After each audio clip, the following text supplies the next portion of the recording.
इस वीडियो में हम डिस्कस करने वाले हैं यूपीडीएलएड सेकंड सेमेस्टर सब्जेक्ट मैथ। ठीक है, इसके पहले हमने लेसन 1, लेसन 2 डिस्कस कर लिए हैं। अगर आपने प्रीवियस वीडियोस नहीं देखा है तो उसका लिंक कमेंट्स बॉक्स के नीचे आपको लिंक मिल जाएगा, आप वहां से जाकर देख सकते हो। तो चलिए फ्रेंड्स, हम स्टार्ट करते हैं। और आपका ये इकाई 3 है और जो आपका ये लेसन का नाम है वो है प्राकृतिक, पूर्णांक तथा परिमेय संख्याओं की अवधारणा। जैसे कि हमने पहले भी डिस्कस कर लिया है, तो सिर्फ आज के इस वीडियो में हम डिस्कस करेंगे प्राकृतिक संख्याएं क्या है, पूर्ण संख्याएं क्या है, पूर्णांक क्या है और परिमेय संख्या क्या है। ठीक है, और हम नोट्स बना के, क्योंकि आप सभी के यही कमेंट्स थे कि आप नोट्स बना के पढ़ाइए। ठीक है, तो ये पार्ट 1 है अभी। ठीक है, पार्ट 1 में हम डिस्कस करेंगे कि प्राकृतिक संख्या क्या है। तो इससे रिलेटेड हम देखेंगे पार्ट 2 में कि सवाल कैसे आते हैं। ठीक है, पूर्ण संख्या से सवाल कैसे आते हैं, पूर्णांक से एग्जाम में कैसे प्रश्न पूछे जाते हैं, परिमेय संख्या से रिलेटेड कैसे प्रश्न पूछे जाते हैं। ठीक है, तो आज के इस वीडियो में हम केवल डिफिनीशन जानेंगे। तो चलिए फ्रेंड्स, हम स्टार्ट करते हैं।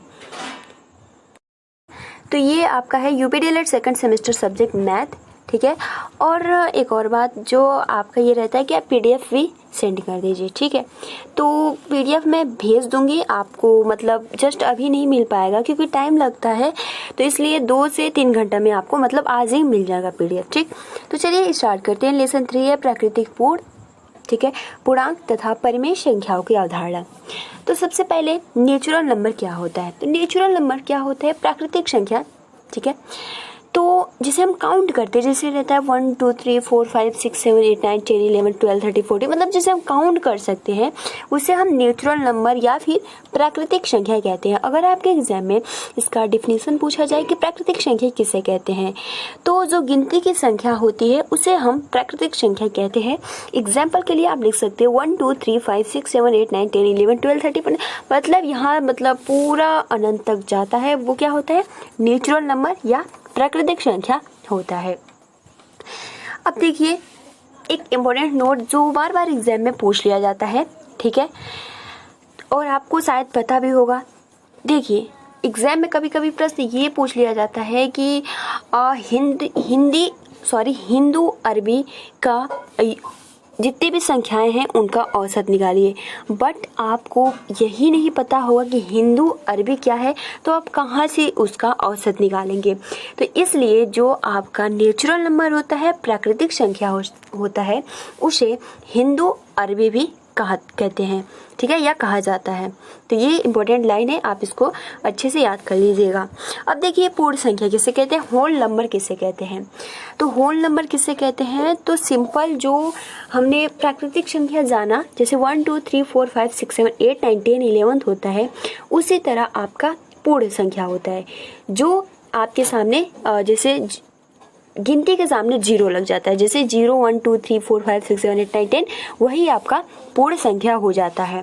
ठीक है, तो आप एग्जाम में अगर डिफिनीशन पूछा जाए तो आप लिख सकते हो कि जो शून्य से शुरू होता है उसे पूर्ण संख्या या होल नंबर कहते हैं। जैसे एग्जाम्पल के लिए 0 1 2 3 4 5 6 7 8 9 10। ठीक है, अब देखिए पूर्णांक संख्या जिसे जेड से संबोधित करते हैं। ये इंपॉर्टेंट लाइन है, जिसे जेड से संबोधित करते हैं। तो सभी ऋणात्मक संख्या, जैसे आपको पता भी है, जैसे -5 हो गया, -4 हो गया, -3 हो गया, -2 हो गया, 0 हो गया, 1 2 3। तो इसका डिफिनीशन क्या है कि सभी ऋणात्मक संख्याएं एवं धनात्मक संख्या एवं शून्य पूर्णांक संख्या कहलाती है। ठीक है, जिसमें ऋणात्मक संख्याएं भी आ जाती है, धनात्मक संख्याएं भी आ जाता है और 0 भी आ जाता है, उसे पूर्णांक संख्या कहते हैं, जिसे जेड से संबोधित करते हैं। जैसे -5 -4 -3 -2 0 1 2 3 4 5 6 7 8, ये भी आपका यहाँ से अनंत तक आता है। जैसे डैश डैश डैश, ठीक है, dash dash dash -5 -4 -3 -2 0 1 2 3 dash dash dash, तो उसे हम पूर्णांक संख्या कहते हैं। इसमें अपरिमेय नहीं है तो हम अपरिमेय नहीं डिस्कस करेंगे। ठीक है, अब यहाँ से आपका परिमेय संख्या आ जाता है। तो परिमेय संख्या किसे कहते हैं, परिमेय संख्या हम पार्ट 2 में बहुत ही अच्छे से डिस्कस करेंगे, क्योंकि ये जो ये पॉइंट्स है बहुत ही इंपॉर्टेंट है। ठीक है, आज इस वीडियो में केवल डिफिनीशन देखते हैं। तो परिमेय संख्या किसे कहते हैं, तो वैसी संख्या जिसे P/Q के रूप में लिखते हैं उसे हम परिमेय संख्या कहते हैं, जहाँ q होता है नॉट इक्वल 0 होता है। ठीक है, कोई भी ऐसी संख्या जिसे हम बटे के रूप में लिख सकते हैं, p/q के रूप में लिख सकते हैं, उसे हम परिमेय संख्या कहते हैं। जैसे 1.2 है तो क्या है, ये आपका परिमेय संख्या है। बहुत सारे सवाल हम लाएंगे, बट यहाँ सिर्फ और सिर्फ एग्जाम्पल के लिए हमने लिख लिया है। ठीक है, तो 1.5 इक्वल परिमेय संख्या है, बराबर आप लिख सकते हो क्योंकि आप 1.2 है। ठीक है, तो 1.5, ठीक है, तो आप इसको गुणा कर सकते हो 10 से। 1 मिनट, यहाँ मैंने लगाया भी है बट यहाँ बता देती हूँ। ठीक है, इंटू 10 जब आप गुणा करेंगे तो ये आपका 15/10 आ जाएगा। तो आप देख सकते हो इसे p/q के फॉर्म में हमने लिख दिया।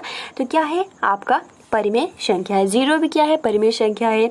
1 2 3 5 4, जैसे कि अभी हमने डिस्कस किया ना, जैसे कि आपका नेचुरल नंबर था, जितना भी नेचुरल नंबर है वो क्या है, परिमेय संख्या है। पूर्ण संख्या क्या है, नेचुरल नंबर, जैसे पूर्ण संख्या हो गया, पूर्णांक संख्या हो गया, ये सभी क्या है, आपका परिमेय संख्या है। तो ये आप अच्छे से याद कर लीजिएगा। हम पार्ट 2 में डिस्कस करेंगे कि इससे रिलेटेड एग्जाम में सवाल कैसे पूछे जाते हैं। ठीक है, अब देखिए यहाँ कुछ मैंने यहाँ लिख दिया है। ठीक है, प्राकृतिक संख्या से रिलेटेड कुछ सूत्र है जिसको याद करना बहुत ही जरूरी है। ठीक है, तो प्राकृतिक संख्या से संबंधित प्रश्न कैसे पूछे जाते हैं, एक हमने प्रश्न लिया है। तो देखिए, सबसे पहले तो अगर आपके एग्जाम में पूछा जाए कि प्राकृतिक संख्याओं का कुल, जैसे मान लीजिए 1 से 100 तक दे दिया जाता है, तो उसको कैसे आप सॉल्व कर सकते हो। तो अगर कुल संख्या अगर पूछे तो इसका जो सूत्र होता है, अंतिम संख्या माइनस पहली संख्या ब्रैकेट में रहता है, उसके बाद +1, मतलब last number minus first number bracket बंद +1, ये आपका फर्स्ट सूत्र हो जाता है। और अगर औसत पूछे नेचुरल नंबर निकालने का, तो औसत का सूत्र होता है पहली संख्या प्लस अंतिम संख्या बटे में 2। ठीक है, पहली संख्या प्लस अंतिम संख्या बटे में 2। अब योग कैसे, तो योग का सूत्र होता है औसत इनटू कुल संख्या। अब देखिए, इससे रिलेटेड एक सवाल मैंने लिया है ताकि आपको अच्छे से एक बार समझ में आ जाए। जैसे आपका ये प्रश्न है कि 1 - 100, ठीक, 1 से, यहाँ माइनस नहीं है, सॉरी, यहाँ है 1 से 100 तक। ठीक है, 1 से 100 तक प्राकृतिक संख्याओं का औसत तथा योग ज्ञात कीजिए। अब देखिए, यहाँ औसत भी पूछा है और योग भी पूछा है, तो इसको कैसे सॉल्व करेंगे। अब हमें सूत्र पता है औसत का भी योग का भी। तो सबसे पहले हम क्या करेंगे, जैसे आप देख सकते हो योग में क्या है, औसत इनटू कुल संख्या। तो हम सबसे पहले, क्योंकि यहाँ औसत दे दिया है, तो सबसे पहले हम औसत निकालेंगे, उसके बाद ही हम योग निकालेंगे। तो देखिए, हम इसको लिखते हैं, जैसे कि आपका औसत का सूत्र होता है, क्या होता है, पहली संख्या प्लस अंतिम संख्या बटे में 2। पहली संख्या आपका क्या है, 1 है, दूसरी संख्या क्या है, 100 है। तो देखिए क्या बोला है, पहली संख्या प्लस अंतिम संख्या, 1 में 100 को ऐड करेंगे तो हमारा क्या आ जाएगा, 101। ठीक, 101 आ जाएगा। अब क्या करना है, सिंपल 2 से भाग दे देना है। तो जैसे हम 2 से भाग देंगे तो इसका आंसर आ जाएगा 50.5। ठीक है, अब देखिए हमारा जो औसत आ गया वो आ गया 50.5, ये हमारा औसत निकल गया। अब इसका योग निकालना है, तो सूत्र जैसे है औसत गुणे कुल संख्या। तो औसत में हम कुल संख्या, क्योंकि लास्ट कितना है, 100 है, तो हम 100 में गुणा कर देंगे। तो 50.5 गुणे 100, जब आप गुणा करेंगे तो इसका जो आंसर आ जाएगा वो आ जाएगा 50. पूर्ण संख्याओं पर संक्रियाओं का जोड़, घटाना, गुणा और भाग, मतलब संक्रियाओं के प्रगुण। ठीक है, इसमें 4 प्रगुण होते हैं। तो चलिए फ्रेंड्स शुरू करते हैं, बहुत ही आसानी के साथ डिस्कस करेंगे। अगर आपने प्रीवियस वीडियोस नहीं देखा है, लेसन 1, लेसन 2, लेसन 3, तो मैंने प्लेलिस्ट बना दिया है, आप वहां से जाकर देख सकते हो। तो चलिए फ्रेंड्स शुरू करते हैं। तो सबसे पहले मैं आप सभी को ये बता दूं कि पूर्ण संख्या किसे कहते हैं। तो जैसे कि मैंने इसके पहले वाली वीडियो में बताया था, पूर्ण संख्या क्या होता है, पूर्णांक संख्या क्या होता है, प्राकृतिक संख्या क्या होता है। ठीक है, तो 1 2 3 क्या होता है, प्राकृतिक संख्या होता है, और उसमें 0 ऐड हो जाए उसे पूर्ण संख्या कहते हैं। तो इसमें 4 आपको टॉपिक क्लियर करना है, सम, वर्ग प्रगुण, ठीक है। उसके बाद आपका आता है क्रम विनिमय प्रगुण, उसके बाद है आपका तत्समक अवयव प्रगुण, उसके बाद लास्ट है साहचर्य गुण या प्रगुण, ठीक है। तो ये आपको 4 टॉपिक क्लियर करना है। तो चलिए शुरू करते हैं। तो सबसे पहले आप यहाँ देख सकते हो कि ठीक है, तो सबसे पहला आपका टॉपिक है समवरक प्रगुण। तो सबसे पहले इसमें हम जोड़ देखेंगे, ठीक है, और बहुत ही अच्छे से हम इसमें डिस्कस करेंगे। तो देखिए जैसे कि आपका है कि पूर्ण संख्याओं, जैसे मान लीजिए एग्जाम में सवाल ऐसे पूछता है, ठीक है, मैंने क्वेश्चन में लिख दिया है ताकि आपको अच्छे से समझ में आ जाए। पूर्ण संख्या आपको मालूम है जैसे कि 1 2 3 4 5 6 7 ये क्या है, सभी पूर्ण संख्या है जिसमें 0 ऐड हो जाता है। तो यहाँ कह रहा है कि पूर्ण संख्याओं का जोड़कर प्रगुण बताइए। अब यहाँ आपका क्वेश्चन दिया है 3 + 5 बराबर क्या। तो 3 यहाँ क्या है, तो पूर्ण संख्या है, ठीक है। 5 यहाँ क्या है, तो ये भी पूर्ण संख्या है। और जब इसको हम ऐड करेंगे तो क्या प्राप्त होगा, खुद बताइए। यहाँ आपको प्राप्त होगा 5 + 3 को आप ऐड कर देंगे तो आपका जो आंसर आ जाएगा वो आ जाएगा 8, ठीक है। अब 8 क्या है, ये भी एक पूर्ण संख्या है। तो यहाँ पर जो हमारा ये नियम है समवरक प्रगुण, ये जोड़ में लागू होता है। बट अगर हम यहीं घटाना की बात करें, ठीक है, अगर यहीं पूछ दे कि 3 - 5 का समवरक प्रगुण बताइए, तो अगर आप 3 - 5 को घटाएंगे तो 5 में से 3 जाएगा तो आपका आंसर जो आ जाएगा वो आ जाएगा -2। ये क्या है, पूर्ण संख्या नहीं है, क्योंकि ये क्या है, पूर्णांक है। पूर्ण संख्या किसे कहते हैं, जो धनात्मक होता है, और ये क्या है, पूर्णांक है। तो इसलिए अगर यहाँ जो घटाना में समवरक प्रगुण जो होता है वो लागू नहीं होता है। अब देखिए अगर एग्जाम में कहीं पूछ दे कि पूर्ण संख्याओं को घटाइए, और ऐसा एग्जाम में पूछ दिया जाए कि 10 - 5 में समवरक प्रगुण बताइए, तो यहाँ पर लागू होगा। लेकिन आप ज़्यादातर देखेंगे तो घटाना में जो समवरक प्रगुण होता है वो लागू नहीं होता है। जैसे कि मान लीजिए एग्जाम्पल के लिए 5 - 8, ठीक है, 5 - 8 में से अब जब घटाएंगे तो -3 आ जाएगा।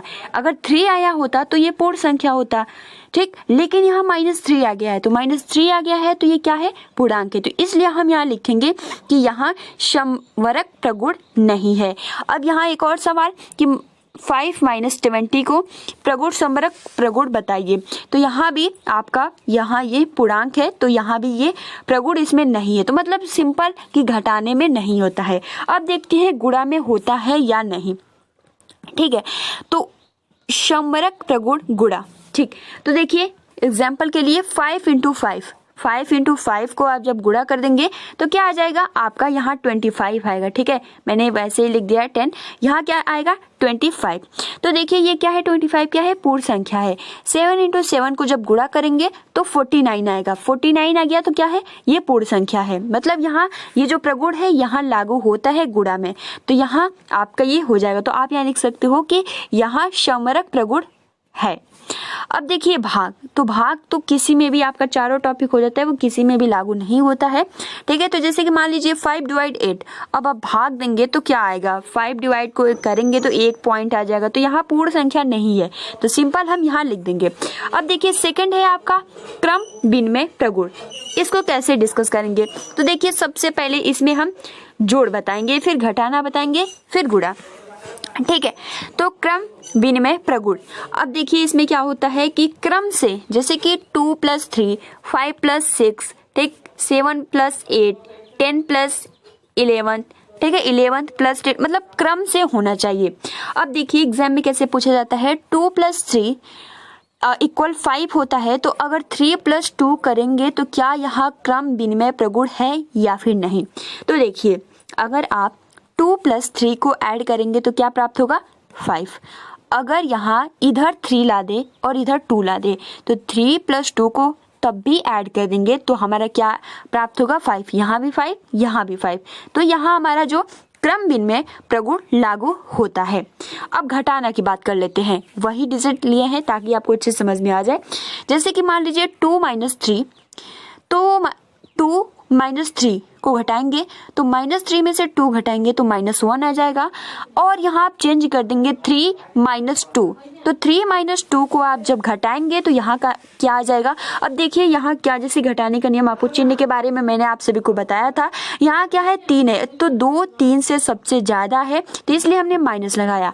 और यहाँ 3 के सामने प्लस है और -2 है, तो 3 से 2 कम है इसलिए यहाँ +1 है। तो यहाँ पर आप देख सकते हो दोनों डिजिट का जो आंसर आया है वो डिफरेंट है। यहाँ -1 आया है, यहाँ 1 आया है। जब एक जैसे आंसर आए तब यहाँ क्रम विनिमय प्रगुण लागू होता है।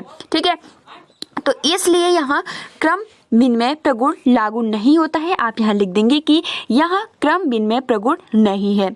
अब देखते हैं गुणा। सेकंड है आपका गुणा। तो देखिए क्रम विनिमय प्रगुण, इसमें देखिए वही डिजिट है। 2 × 3 को जब आप गुणा करेंगे तो क्या आ जाएगा 6।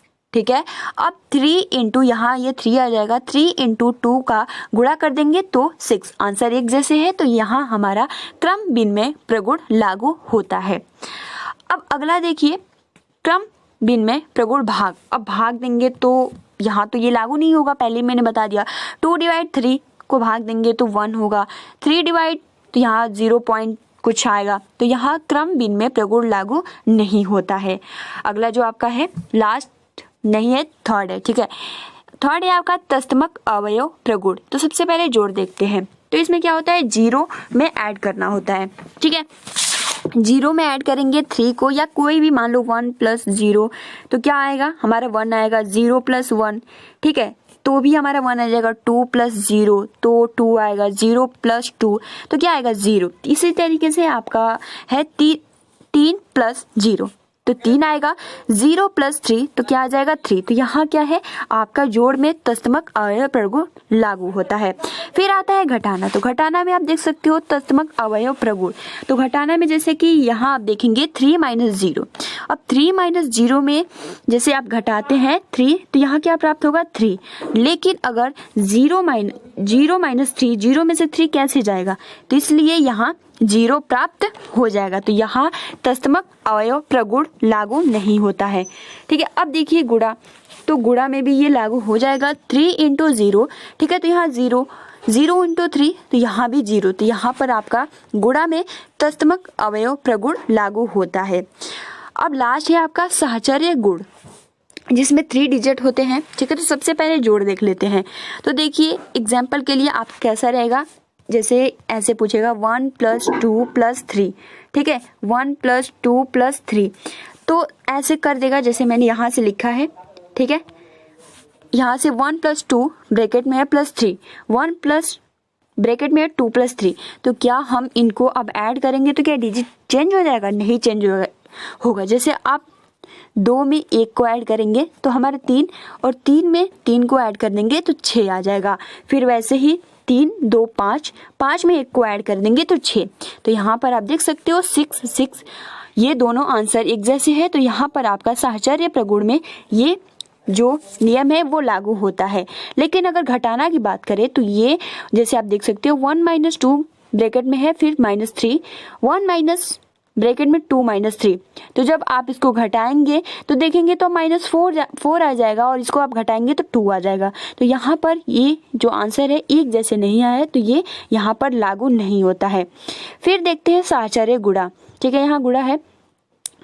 तो देखिए अब गुणा करेंगे तो 1 × 2 ब्रैकेट में है ×3, 1 × 2 × 3 जब गुणा करेंगे तो आपका क्या आ जाएगा, यहाँ भी 6 और यहाँ भी 6। डिवाइड में तो ये नियम लागू नहीं होगा, तो ये यहाँ पर ये लागू होता है। तो ये कुछ सवाल थे आपका लेसन 3 और लेसन 4 है। ठीक है, अभी मैंने बस समझाने के लिए जितने भी चैप्टर कर रहे हैं वो बस अभी देख रहे हैं क्या इसमें पढ़ना है क्या नहीं। क्वेश्चन बहुत सारे डिस्कस करेंगे। ठीक है, तो आज के इस वीडियो में हमने डिस्कस किया पूर्ण संक्रियाओं पर आपका जोड़, घटाना, गुणा जो 4 नियम था वो बहुत ही अच्छे से और बहुत ही आसान है, आप समझ भी गए होंगे। फिलहाल आज के इस वीडियो में इतना ही, मिलते हैं नेक्स्ट वीडियो में। तब तक के लिए thanks for watching, take care and best of luck.